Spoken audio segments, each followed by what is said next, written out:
Last night, after the loss to the Trailblazers, uh, the Lakers were the butt of criticism. They were the butt of jokes. Uh, a lot of people had a lot of things to say. I think some people forget sometimes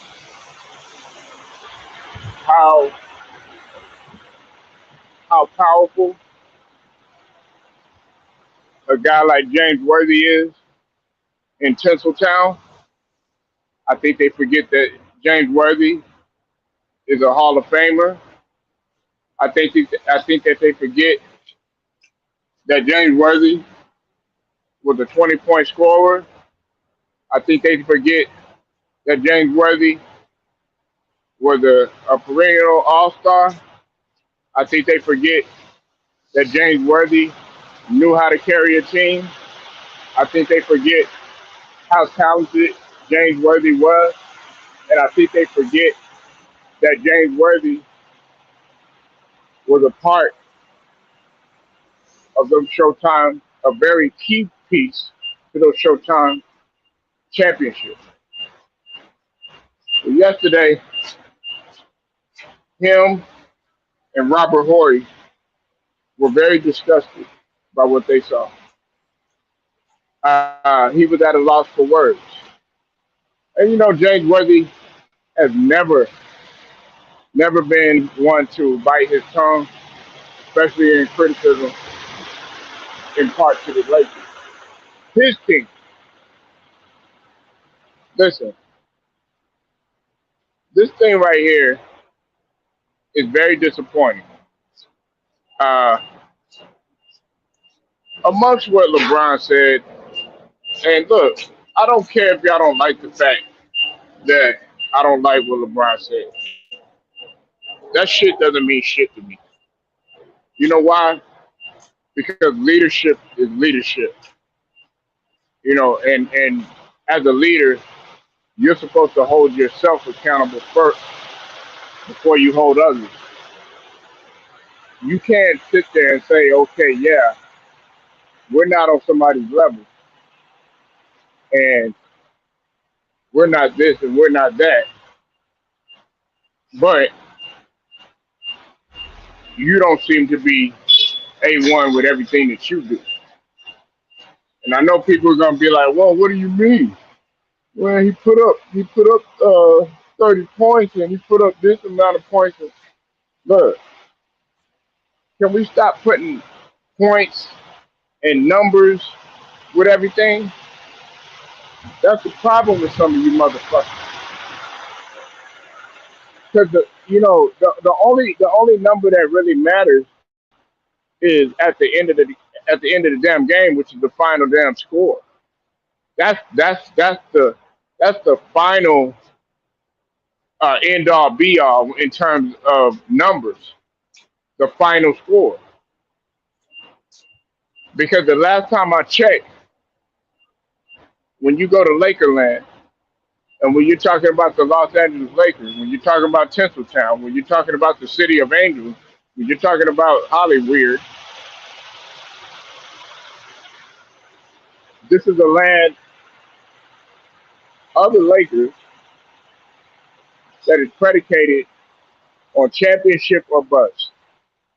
We know what Kobe said. We know what Shaq has said. We know what even Magic, Worthy, Kareem, Byron Scott, even going back to the days of Wilt and Jerry, even Elgin Baylor, God rest his soul. It's championship or bust out there.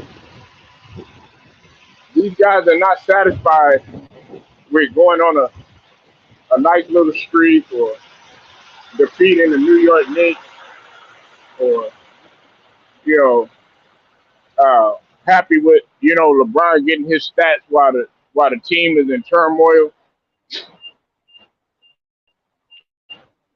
Look, I was making a joke earlier. I said, the Lakers weren't even on the Blazers level. But now I'm being serious, y'all. Now, James Worthy, love to watch him play. Now, y'all got to realize that out of all the Lakers, Cooper was my favorite Laker to watch.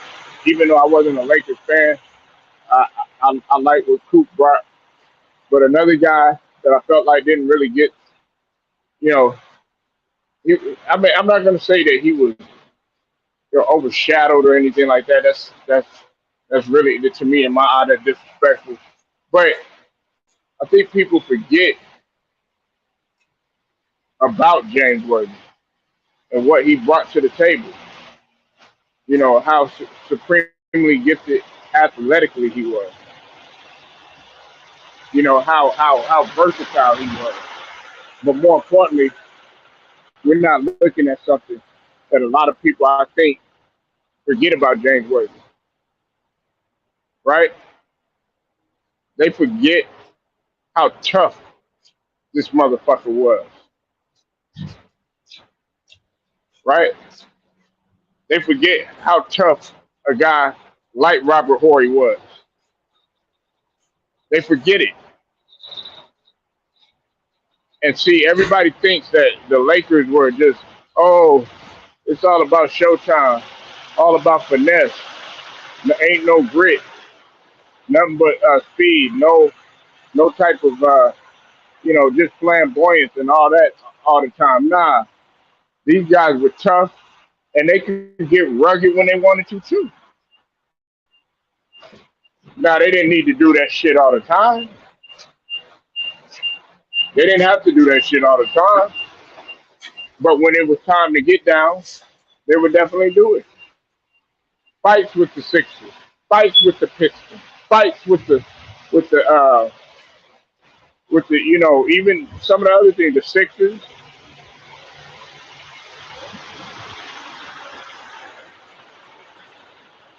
You know, we have to understand that. And James Worthy was always front line. So I say that to say that when we talk about a guy like James Worthy being distraught, disappointed, and disgusted by what he's seeing, I know that he hates that he has to report on this. I know he hates.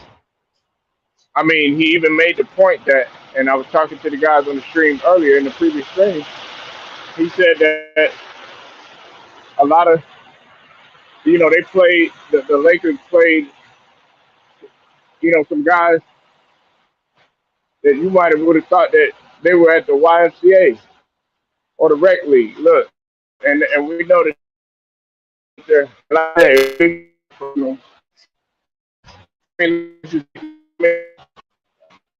only everybody knows on the Blazers are pretty much three people.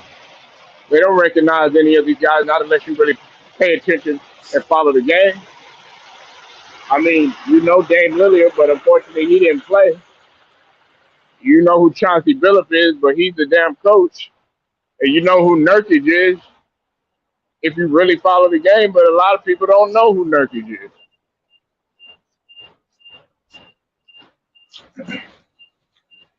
You know, I got a report earlier that, this thing with trying to trade Russell Westbrook and all this other, it's coming close. I'm gonna repeat this, okay? And I'm gonna say this louder. I've had motherfuckers come on my channel and say that Russell Westbrook is a big percentage of the problem and all this other bullshit. Hey, he might fucking be, but guess what? He sure isn't.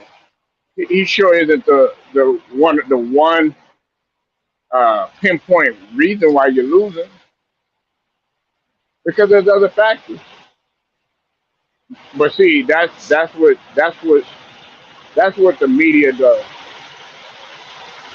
You know, a lot of you don't understand psychology. And a lot of y'all don't understand uh, what television does to you. And not when I say television, we got to factor in, the computer, internet, all that stuff. They focus on a person's eyes, which are the window to the soul, so that you can be programmed. That's why it's called television programming. They are programming you to think that Russell Westbrook is this and Russell Westbrook is that. The media is doing this, the media is doing that. Just like that stupid shit that Shannon Sharp and Skip Bayless did, making all these little references about Russell Westbrook, which really doesn't do anything except uh, add more fuel to the fire. You're not doing anything. Listen, that turmoil that y'all are capitalizing on, it's not making anything better. Not for guys that are mentally weak. This game is not for the mentally weak. Sports is not for mentally weak. A business, depending on which one that you're in, it's not made for the mentally weak.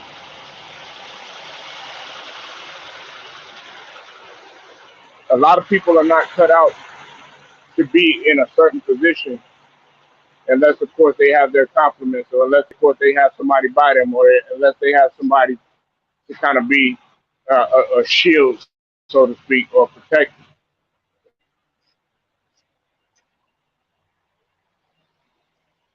And a lot of these guys in this game right now, they don't want to take the fall for anything. You know, when I was at that, when I was looking at that press conference, if I was in that position, first and foremost, they would probably be finding me all the time because I'm like, I'm not gonna say anything, and I'm gonna keep it short, simple, and sweet.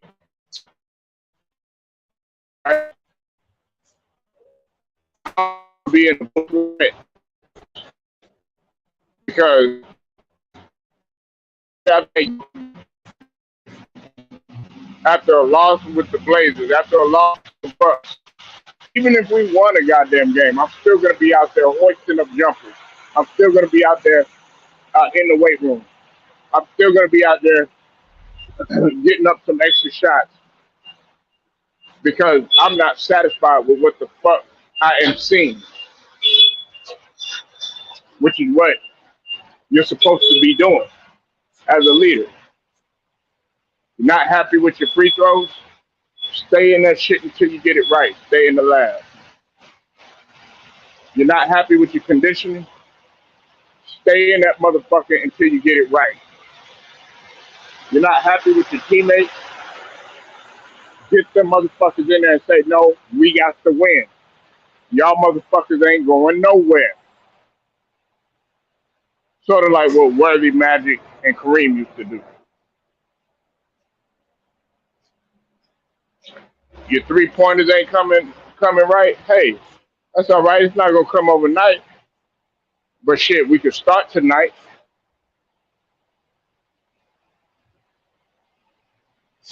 Your footwork ain't right. Hey, shit, I'm gonna get that shit right, and I'm gonna keep working on it until eventually I see some sort of improvement.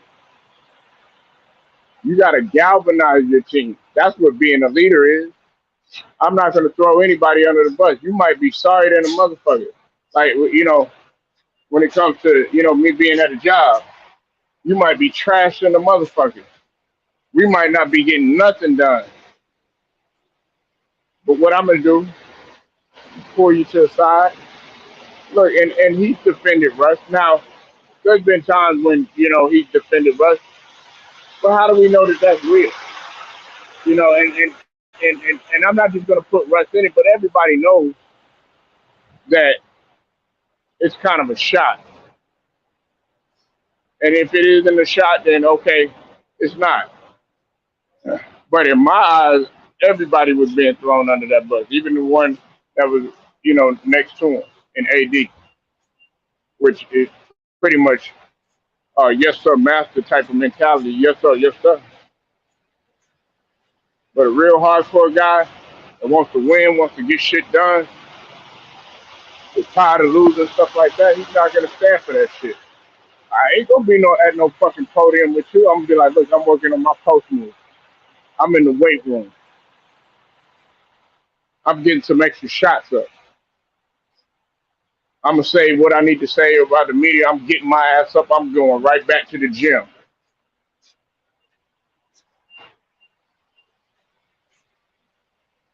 You know, I know my real Lakers nation fans. They're disgusted with what they're seeing. You know, and it's not a good time for them right now. When you think about, the New York Knicks or the Los Angeles Lakers, or even the Boston Celtics, even, over the years, you think about those guys being in it pretty much every single year. That was the reputation. They were either, competing in the playoffs or competing for a championship. That's what fucking champions do. Champions don't sit around and wait. Champions don't just let shit uh, you know, crumble. They do something about it. But I'm not talking about, cheating the game or no silly shit like that. We're talking about actually putting like willing and dealing and putting action behind what you say. James Worthy was one of them guys. James Worthy did everything that he could possible. Hey, if I'm not improving in this, or if I'm not doing good in this area, I'm going to improve on it. I'm going to get better at it. You can have a solid work ethic all day, solid work ethic. But if you're not really utilizing that in parallel with leadership, it means nothing.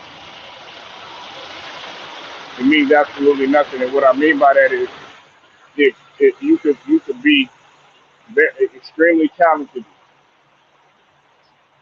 and you can have all the work ethic. That some of those guys on the team might not can't even sniff it, the type of work ethic that you have, your mentality. But it takes you as a leader to say, you know what? Hey, how many more questions we got at this motherfucker? Because look, I need to get back and get in the gym and get better. What else are we doing here? With the film session or whatever. Okay, look, hurry up and get done when you're done. Hey, I need to get back and get in the gym. You need to get in the lab daily, and not just when practice is there. Man, need to be shit before practice, after practice, after practice. You know how they have the after party or after party. Shoot, Polo Sports Talking Entertainment. I'll get at you later.